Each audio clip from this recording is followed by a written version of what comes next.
Bonjour tout le monde, bienvenue sur ce débrief, un débrief waouh, auquel je m'attendais clairement pas, je m'attendais absolument pas à parler de ce héros, le héros de la rencontre, le meilleur joueur je pense du PSG ce soir, c'est évidemment Tenas. Donc on va commencer cette vidéo en parlant de lui, évidemment que c'était déjà une surprise pour tout le monde qu'il soit convoqué, c'est je rappelle le 4e gardien du Paris Saint-Germain puisque Donnarumma est tristement le premier, que Navas était blessé et que Le Tellier aussi était blessé, c'était le 4e et donc il a été emmené.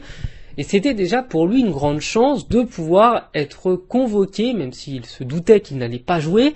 C'était la grosse surprise. Et au final, Donnarumma, dans ses œuvres et par un acte de grande bonté, je pense, a décidé d'être tellement mauvais qu'il a pris un carton rouge, ce qui a permis du coup à Tenas de pouvoir jouer cette rencontre. Et il ne s'est pas contenté seulement de jouer la rencontre, il a aussi été le meilleur joueur parisien. Il a effectué 7 arrêts, ce qui est monstrueux. Je rappelle que le meilleur total de Donnarumma cette saison, je crois que c'est 9 arrêts sur une rencontre.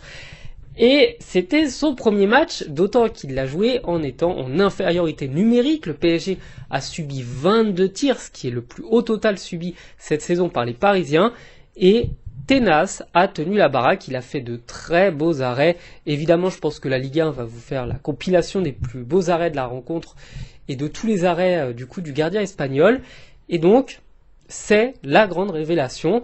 On va pouvoir du coup ouvrir le débat. Est-ce qu'il faudra faire jouer Navas ou Tenas pour les prochaines rencontres? Honnêtement, vu comment il est serein, vu comment il est tranquille, parce que c'est pas uniquement des arrêts, c'est aussi une facilité à gérer la balle, une facilité à ne pas se faire peur dans la relance et à ne pas hésiter à dégager quand on est en difficulté.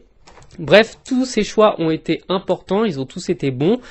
Et enfin voilà, ça va juste ouvrir le débat pour savoir qui va devoir remplacer Donnarumma pour les 2 ou 3 rencontres où on va être débarrassé de lui, en espérant évidemment qu'il prenne la peine maximale. Je pense qu'il peut prendre jusqu'à 5 matchs normalement. Bon, il aurait fallu que le joueur du Havre soit gravement blessé, malheureusement c'est pas le cas. Bon, heureusement qu'il n'est pas blessé, mais malheureusement du coup on va devoir se récupérer Navas. Malheureusement on va devoir récupérer Donnarumma plutôt.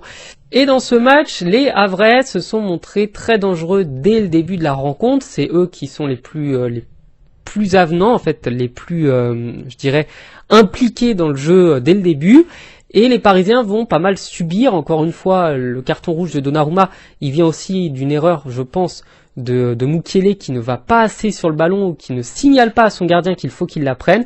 Les deux attendent un peu, il y a une grosse erreur, une grosse passivité défensive et les Parisiens en fait subissent. Derrière, c'est Mbappé qui est chirurgical et qui va donner le but, donner l'avantage décisif aux Parisiens dans une rencontre où c'était clairement pas gagné. Je rappelle aussi que Le Havre, c'est la pire attaque des 5 dernières rencontres. Il n'avait mis qu'un seul but en 5 matchs.